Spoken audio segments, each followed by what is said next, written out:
Olá pessoal, tudo bem? Tudo certo? Tudo tranquilo? Vamos que vamos? Continuando as resoluções das questões de 2024, nós vamos dar continuidade às questões da Unesp de 2024 de Física. Mas antes de iniciar, eu peço a você que dê engajamento ao canal.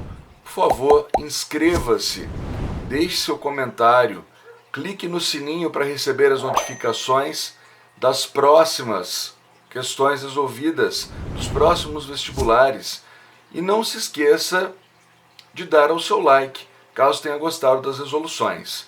Se tiver dúvidas, se quiser resoluções diferentes das que eu estou colocando, por favor, deixe nos comentários. Vamos agora para a questão 76, uma questão de cinemática, uma questão muito bonitinha, porque é na base da cinemática. É o indivíduo interpretar um movimento através dos gráficos de espaço, velocidade e aceleração em função do tempo. Ele nos contava assim: uma pessoa estava parada com o seu veículo em um semáforo. Significa que ela estava parada. Quando a luz verde do semáforo se acende, o veículo parte em movimento, realizando até o seu destino, dividido em 4 trechos. Veja, ele estava parado e vai partir em movimento. Então, de cara, tem que ter uma aceleração. A velocidade tem que partir do zero e tem que ter uma aceleração a favor do movimento. Digamos que esta aceleração seja positiva, pois grande maioria dos exercícios assim o fazem. Aí ele divide em 4 trechos. No primeiro, o veículo parte acelerado. No segundo, ele tem um trecho de movimento uniforme, onde ele anda com a velocidade constante, logo ele não terá aceleração. Depois, percebendo que ele havia passado do endereço para onde ele ia, ele freia o veículo até parar e inverte o sentido do movimento, com a mesma aceleração escalar que havia freado. É a mesma porque, veja, se eu crio uma aceleração contrária ao movimento, eu diminuo a minha velocidade e se eu permanecer com aquela aceleração, eu volto a ganhar velocidade, mas no sentido contrário. Ele então diz que no trecho 4, sob uma nova frenagem, ele então chega ao seu destino e para no destino final. Ele pergunta como que ficam os gráficos. Eu quero que você venha comigo aqui e acompanhe, por favor. Ele partiu do repouso, está aqui, eu já desenhei para você, ó. Velocidade inicial igual a zero, partindo de um ponto inicial. Então vamos imaginar que ele partiu de um ponto inicial, está aqui, né? Vamos imaginar que sua velocidade era zero no início, está aqui, porém ele tinha, né, uma aceleração nesse primeiro trecho que fazia com que ele ganhasse velocidade. Então, nesse trecho, ele precisou descrever uma aceleração positiva. A aceleração era positiva, sua velocidade cresceu com o tempo, está aqui, e a sua posição aumentou com o tempo. Professor, mas essa posição ela aumenta como, hein? Veja, se é um movimento acelerado, ele tem que obedecer à equação do sorvetão, né? S é igual a S0 mais V0t mais AT quadrado sobre 2. Poxa vida, professor, não é que é verdade? É. Velocidade inicial era zero, né? No entanto, a equação é uma equação quadrática. Então, ele deve descrever aqui um movimento cujo gráfico é uma parábola inicial. Essa parábola ela deve ter concavidade para cima. Por quê? Porque a aceleração é positiva. O termo que acompanha o t quadrado é positivo. Então, o gráfico, num primeiro momento, ele vai ganhando velocidade numa parábola. Depois, no segundo trecho, ele mantém a velocidade constante. Então, ele vai continuar ganhando velocidade, tá aqui, ó, de forma constante. O espaço dele agora passa a obedecer à equação do sorvete. S é igual a S0 mais VT. Agora passa a ser uma equação de primeiro grau, logo o gráfico é uma reta.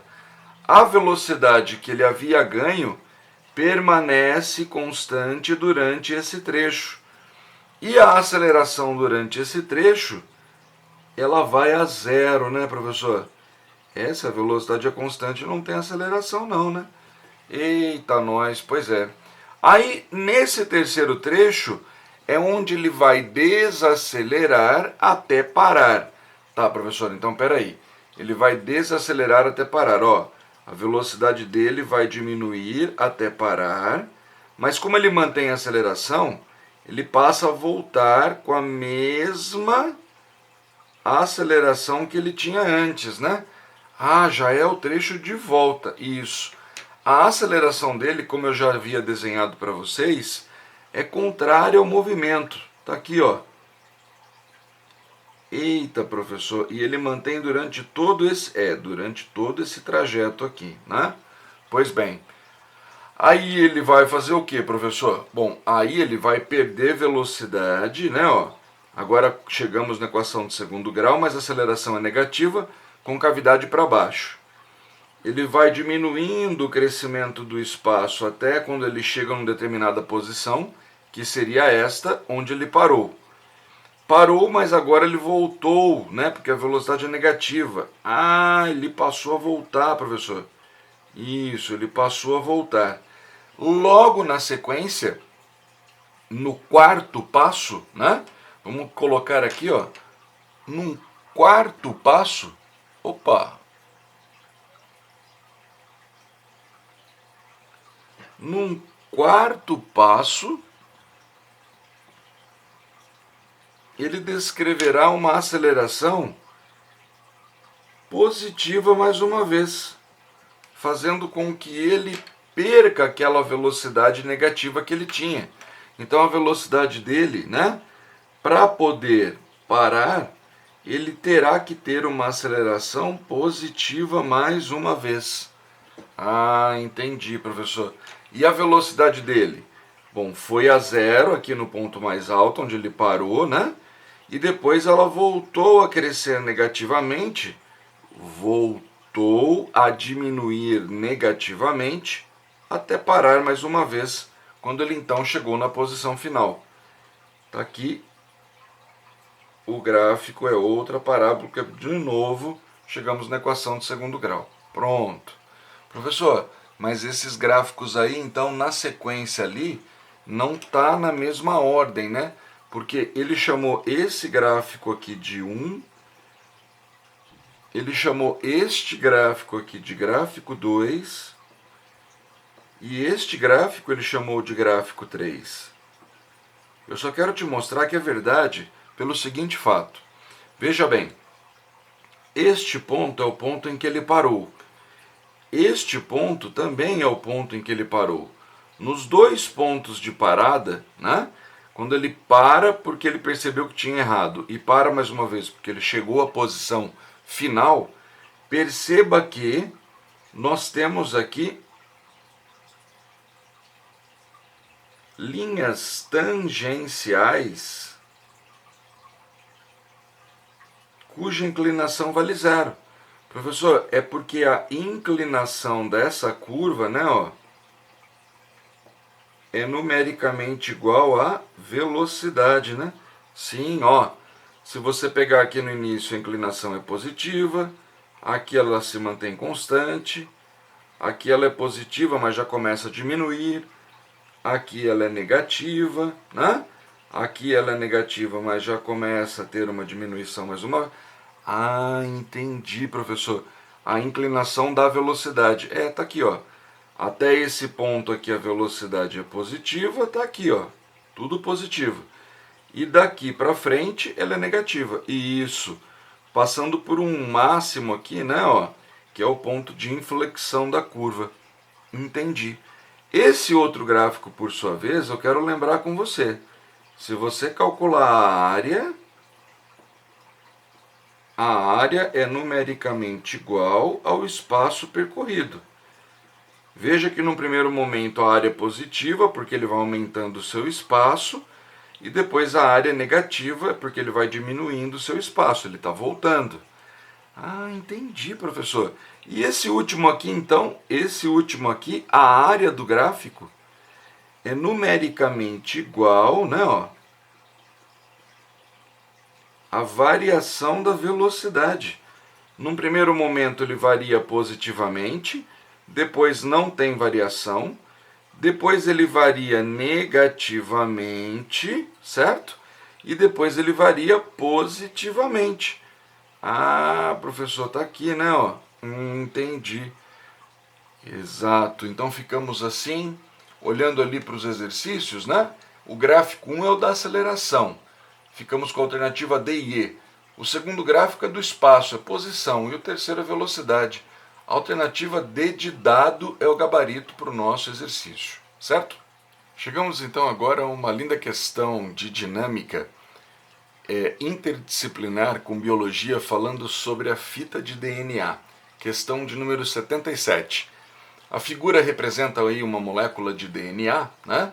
E ele mostra para a gente os pares, né, dessa fita e as suas interações entre os pares de bases nitrogenadas, né? Adenina, citosina, timina e guanina. Ah, entendi, professor. Aí ele fala o seguinte, ó. Considere as duas bases nitrogenadas B1 e B2, representadas na figura. Ele nos deu 4 forças decorrentes dessas combinações. E a pergunta dele é, sabendo aí o valor de todas essas forças que ele numerou para a gente, ele quer saber de nós o seguinte, considerando que seja possível, né, o pareamento entre essas bases, ele vai falar para a gente o seguinte, qual é a intensidade da força elétrica resultante? Fisicamente falando, essa é a ideia, né? Então, vamos aqui comigo, por favor. Vamos aproveitar a figura dele, ó. O tio já desenhou parcialmente a figura para você. O que ele disse é que esse negativo atrai esse positivo. Com uma força aqui, ó. Ah, entendi, né, professor? Positivo atrai negativo com uma força F1. Isso é possível, professor? Isso é perfeitamente possível, né? Aí ele diz também que esse negativo repele esse negativo com uma força F de 2. Por enquanto eu não estou pensando biologicamente, não. Eu só estou pensando se é possível fisicamente o que está acontecendo. Esse cidadão aqui é o F de 2, esse cidadão aqui é o F de 2, tá? Aí um pouquinho mais abaixo ele diz o seguinte, olha, existe um outro par aí, que é o par F4, que é o positivo com o negativo. Positivo atrai o negativo, assim como o negativo atrai o positivo. Tá aqui, é a força F de 4. Pode também, professor? Pode também, pode sim. E essa negativa com essa negativa pode repelir? Pode. Ele chama de F de 3. Nós vamos exatamente do mesmo jeitinho que ele fez. Pronto. Professor, e agora como é que eu faço para saber a resultante dessa brincadeira aí? Vamos pensar o seguinte, vamos imaginar que forças que estejam a favor, né, ou forças que estejam para um lado, para um sentido, é positivo e para o outro negativo. Assim eu vou saber se é uma atração ou repulsão. Veja bem, pensando apenas em B1, na base 1 aqui, né, ó, ele chamou de B1 e ele chamou de B2. Vamos pensar apenas em B1. Eu posso escrever assim, ó. A força resultante para B1 será igual. Olha o que eu vou fazer. Eu vou considerar positivo tudo aquilo que apontar para a minha direita. Sendo assim, eu posso escrever o seguinte. Eu posso escrever F1, que está para a direita, mais F4, que também está para a direita, mais, agora vem comigo, F2 está para a esquerda, então fica menos F2, né? Mais a F3, que também está para a esquerda, também fica negativo, menos F3. Pronto. Agora a gente vai lá na prova e dá uma olhadinha nos valores que ele deu para essas forças. Vem comigo, por favor. Ó, F1 ele chamou de 8 vezes 10 a menos 9. Todas elas, aliás, são de múltiplos de 10 a menos 9. Então, olha o que eu vou fazer. A F1 é 8 vezes 10 a menos 9, então vamos pôr lá 8, certo? Mais a força F4. A F4 é 6,4 vezes 10 a menos 9 também, não tem problema, vamos deixar escrito assim. menos a F2, menos 3. Pronto. Menos a F3, que é de menos 2,6. Pronto. E aí não nos esqueçamos que tudo isso aqui está multiplicado por 10 a menos 9. Todos eles eram múltiplos de 10 a menos 9, né, professor? Exato. Sendo assim, eu fico assim, ó. 8 com 6,4, isso aqui nos dará, vamos usar o nosso rascunhozinho aqui, né, a nosso favor, isso aqui vai dar 14,4, certo? E o 3 menos 2,6 dá 5,6. Ah, entendi, professor. 6 para 14 aqui, o senhor está mandando um 8, né? Desce mais um aqui, o 6. 6 para 14 vai dar 8. Então isso aqui dá 8,8 positivo, porque a parte positiva é maior, vezes 10 a menos 9 newtons. Eita, professor, então o senhor já tem certeza aí nessa brincadeira que os dois terão uma atração, né? É verdade, eu sei que existirá aqui uma atração entre eles, porque deu positivo e positivo voltado para dentro. Então existe uma força, né, em cada sentido aqui, mantendo essas bases juntas. 8,8 vezes 10 a menos 9, nós temos na alternativa A e nós temos na alternativa C. Já eliminamos todas as outras usando apenas a física como parte dessa resolução, que era a parte mais tranquila. Depois, evidentemente, você precisava da biologia para te ajudar aí, né? Ele está dizendo aí como que essas interações aconteciam. Então, vamos entender o seguinte. Você tem a presença de duas ligações de hidrogênio entre as bases nitrogenadas, apresentadas ali, né, na base 1 e na base 2, certo? Já a timina, né, a timina, ela apresenta um anel de carbono ali e nitrogênio, né? Já a adenina, né, como a purina, né, tem 2 anéis de carbono e nitrogênio. Então nós ficamos com a alternativa C como resposta. Timina e adenina, e a força ali é uma força de 8,8 vezes 10 a menos 9. Certo? Bem, agora nós chegamos na questão 78, que é uma questão de hidrostática clássica, né? Que normalmente é um balão que varia o volume, alguma coisa nesse sentido, mas aqui quem está variando o volume, né, é a quantidade de ar que fica aprisionada em um copo.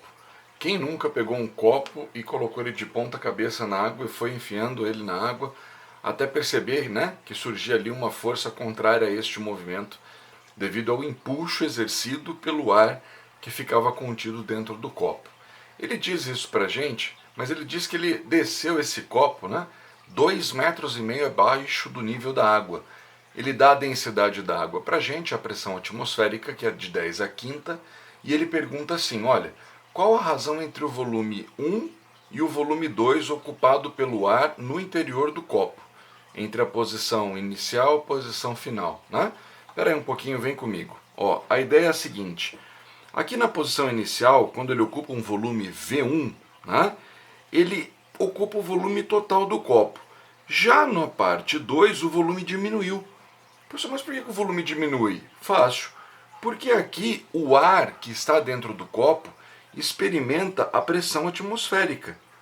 P1 igual a 10 elevado a quinta Pascal. Ah, é verdade, né, professor?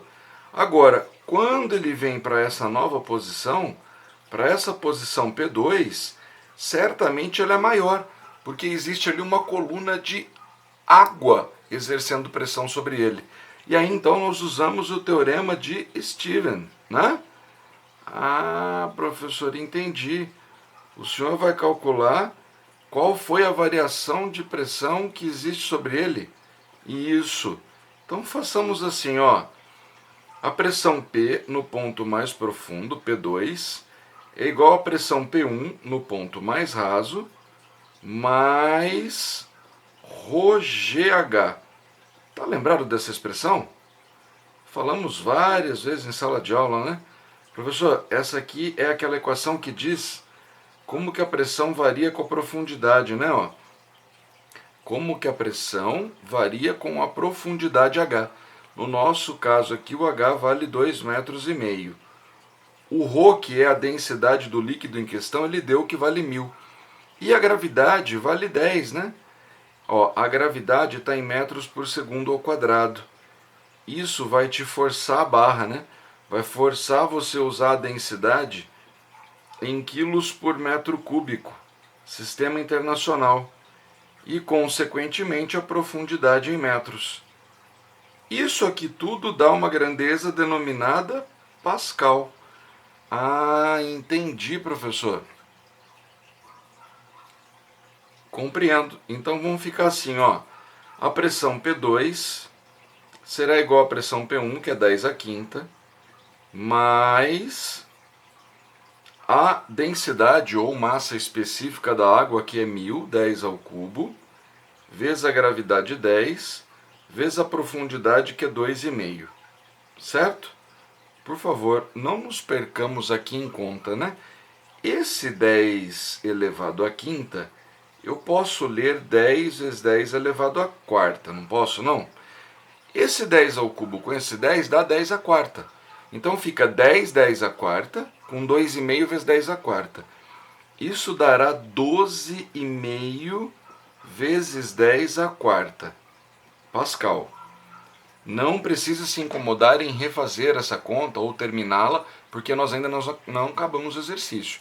Ele quer saber V2 por V1. Peraí, professor, como é que a gente vai fazer isso? Lembre-se que o tanto de gás que eu tenho confinado aqui, eu tenho confinado aqui também. Ah, professor, o número de mols de gás, o número de mol de gás no início é igual ao número de mol de gás no fim, né, professor? Isso. E aí vamos usar aquela equação, né? Que equação, professor? A equação dos gases, velho. PV-NRT, né? Ah, professor, tu tem razão. O gás ali dentro aprisionado, né? É um gás ideal, ou pode ser considerado como isso. Se o NR é constante, passa o T dividindo. Podemos escrever aquela famosa equação, né? Do PVT e Povotó. Então, PVT para a condição inicial é igual ao Povotó para a condição final, né? Eita, professor, pois é. Vem com o tio.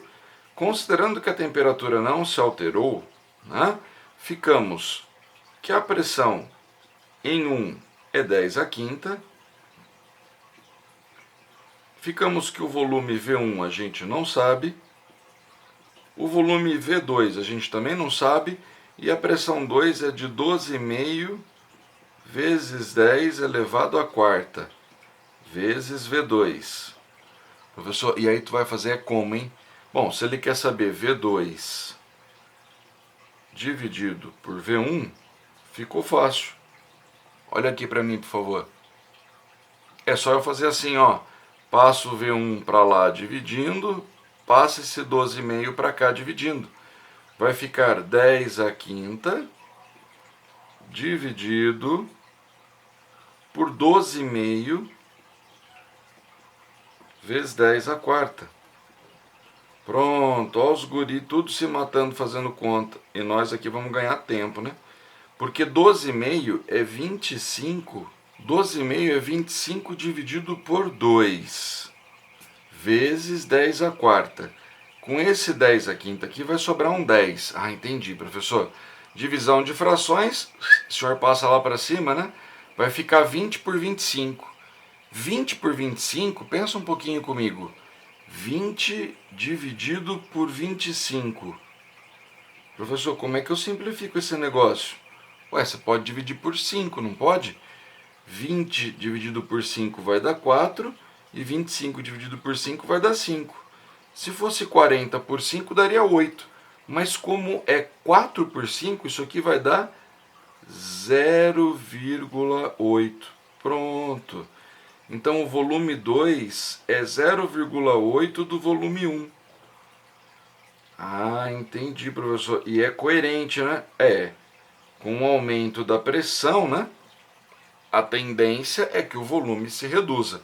Isso nós encontramos na alternativa B de bola.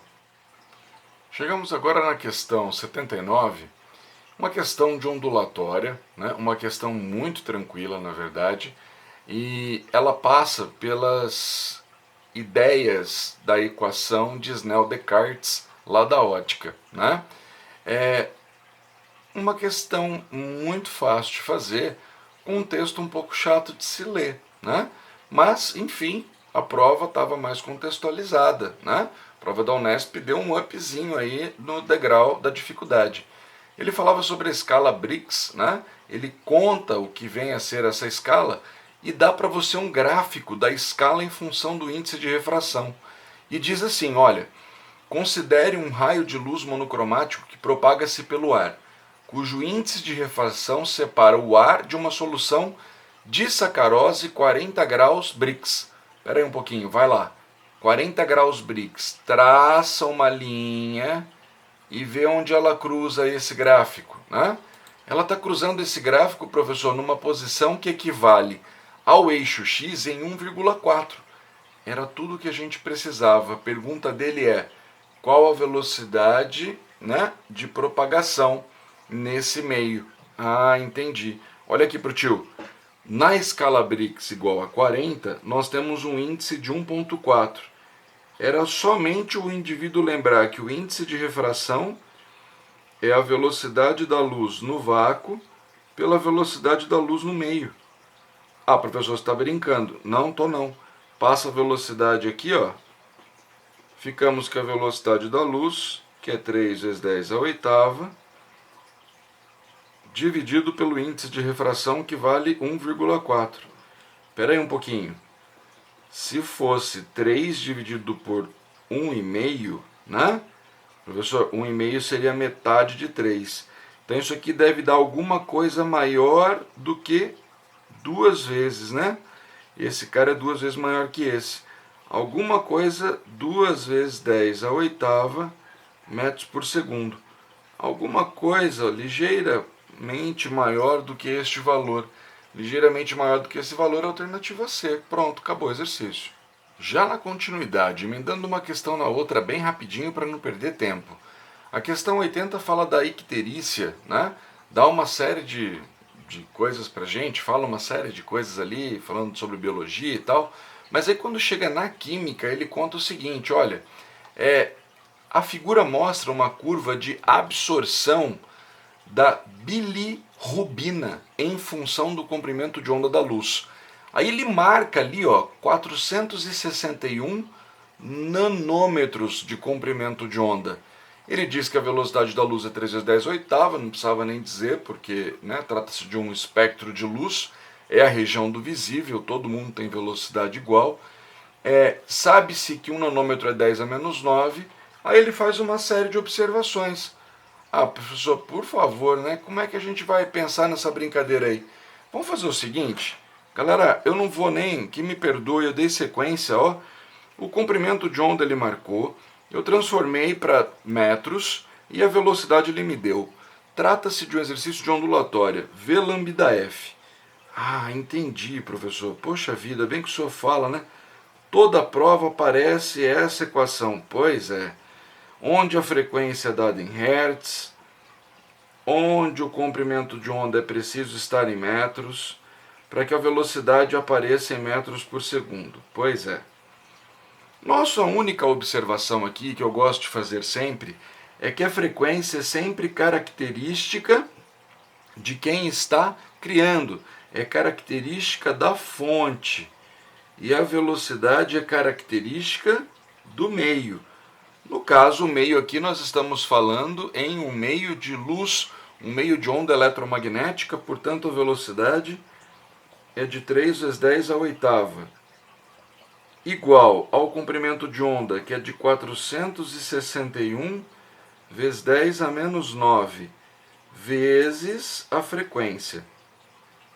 Professor, então aqui dá para a gente calcular? Vamos ver o que dá, né? Dá para calcular essa frequência aí, vamos arriscar, ver se nos leva a algum lugar. 3 vezes 10 a oitava, aqui dá para a gente fazer, ó, 2. 4,61 vezes 10 ao quadrado. Com o 10 a menos 9 vai dar 10 a menos 7, certo? Ah, entendi, professor. Então sobrou 3 dividido por 4,61 vezes 10 elevado a menos 7 passa para cima, sétima. Com 10 oitava vai dar 10 a 15 Hz. Eita, professor, mas e agora essa continha aqui? Veja, se fosse 3 quartos, eu poderia dizer que dá 0,75. Mas como esse cara está mais perto do 5, vamos assim pensar, 3 dividido por 5, 30 por 5 daria 0,6, daria 6, né? Então isso aqui vai dar 0,6. Ou seja, dá alguma coisa perto de 6 vezes 10. Alguma coisa perto de 6 vezes 10 elevado a 14 Hz. Professor, vamos lá para as alternativas? Vamos, vem comigo, por favor. Naile diz que as cores com frequências entre 0,425 e 0,475. Pelo amor de Deus, ele esqueceu do nano, não pode, né? As cores com comprimentos de ondas maiores do que o do verde são mais absorvidas, né? Ó, o valor ali deu 6, né, vezes 10 a 14, certo? Mais perto do verde, não, né? Maior que o verde ele não absorve. Ele deu aqui perto do 461, cores mais perto do violeta, né?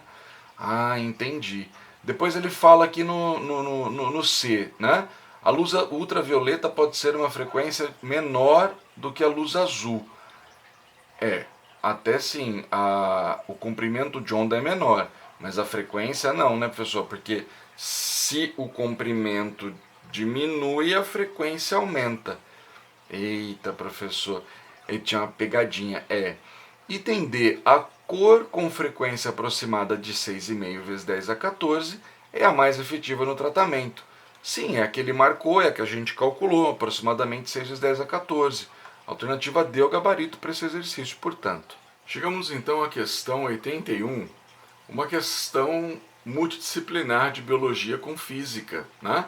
Uma biologia envolvida com elétrica, na verdade. Ele fala assim, ó: a imagem produzida por um microscópio eletrônico mostra uma seção transversal de uma fibra nervosa responsável pela transmissão de informações por meio de sinais elétricos. Grifa aí sinais elétricos. Então tem que ter uma corrente elétrica para transferir, né, essas informações, para transportar essas informações. Esta fibra é composta pelo axônio, região central, envolvida pela mielina, uma substância gordurosa. Então dá para ver na figura aí, né, ó, o axônio no meio e a mielina em volta dela. Aí ele diz assim: sabendo que a resistividade elétrica da mielina é muito maior do que a resistividade elétrica do axônio, um sinal elétrico transmitido por essa fibra nervosa, já para por aí um pouquinho. Lembra da equação de Ohm? Rho L sobre A. Professor, volta aí. Resistência é resistividade vezes L sobre A. Professor, se a resistividade é alta, a resistência é alta também. Então a corrente elétrica tende a ser menor. Onde a resistência é grande, a corrente é pequena. Então eu já posso entender que a corrente na mielina tende a ser menor do que a corrente no axônio. De cara, essa é a minha primeira definição, é a minha primeira lembrança no que diz respeito à corrente elétrica. Por sua vez, eu posso entender o seguinte: o axônio, biologicamente falando, é um fluido único, né? Ele apresenta uma menor resistividade, né? Uma menor resistência elétrica. Sendo assim, eu tenho uma maior corrente, logo uma maior velocidade de transmissão. Isso aparece na alternativa A do exercício. Mantém confinado o axônio, o que contribui para um aumento da velocidade da transmissão de informação. Alternativa A é o gabarito para esse exercício.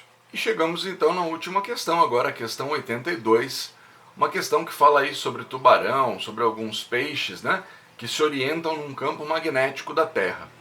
Como cada local da Terra tem uma assinatura magnética diferente, supõe-se que esses peixes possam guardar no cérebro algum tipo de mapa magnético que os informam, né, sobre onde eles estão.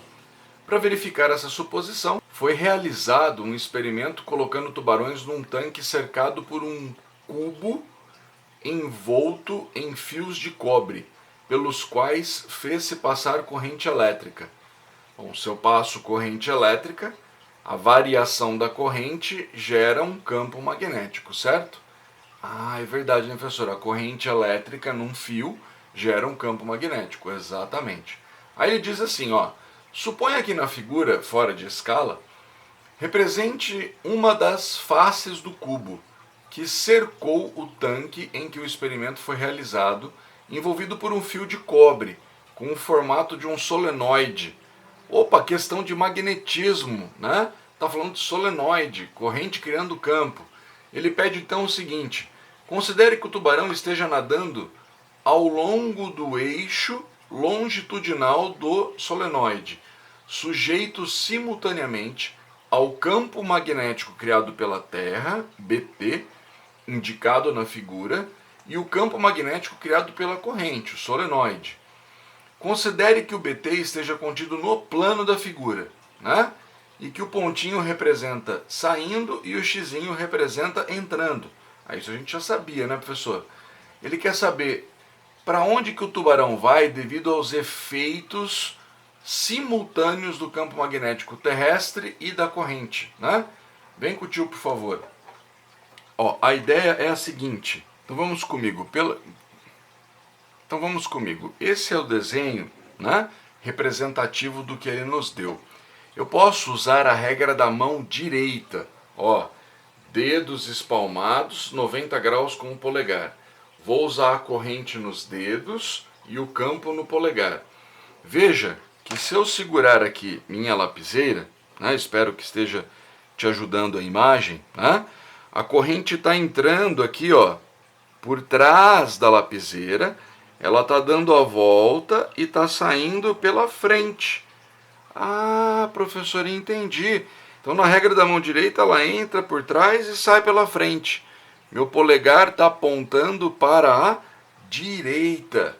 Ah, entendi, professor. Então é como se as linhas de campo, né, ó, tivessem mais ou menos nesse formato, né, professor? Isso, ó. Pronto. Caraca, professor. Então, se o meu polegar está para a direita, né, então as setinhas estão saindo deste lado e estão entrando deste lado, né, professor? Exatamente. Pronto. Então, o que está acontecendo lá no centro do meu solenoide, né? Bom, lá no centro do meu solenoide, então, essa corrente está criando um campo voltado para a direita. Está aqui, ó. É o chamado campo induzido, né? Eita, professor. Pois é. Só que ele fala que o peixe aí, o tubarão, ele fica, né, submetido à ação dos dois. Então, na verdade, eu tenho aqui, ó, que fazer a somatória dos dois vetores. Esse é o campo da Terra, esse é o campo induzido. Pronto. Então, se eu somar os dois, né, você lembra aqui, ó, um na sequência do outro, saindo do primeiro e indo até o final do último, nós temos o campo magnético resultante. Ele vai ficar inclinado aí à direita. Isso aparece na alternativa B de bola como resposta, certo? Bom, terminamos assim então as questões de física da Unesp. Espero que você tenha ido bem nas questões. A Unesp deu uma grande inovada, deu um grande salto, bastante questões interdisciplinares, bastante biologia com física principalmente, né? Isso nos dá um up, né, a entender que as disciplinas não estão separadas, elas não vivem sozinhas, elas precisam uma das outras para se completarem. Não dá para ficar dividindo. Eu preciso aprender todas para saber uma, certo? Bom, obrigado pela companhia, obrigado por se inscrever no canal. Se não se inscreveu, eu peço a você que considere se inscrever. Inscreva-se, clique no sininho para receber as notificações das próximas resoluções e compartilhe o vídeo com os seus amigos. O mais importante de tudo, né? Deixe seu comentário. Fale o que te agrada, o que não te agrada. o que você quer que eu resolva para poder te ajudar. Grande abraço e até a próxima. Tchau, tchau.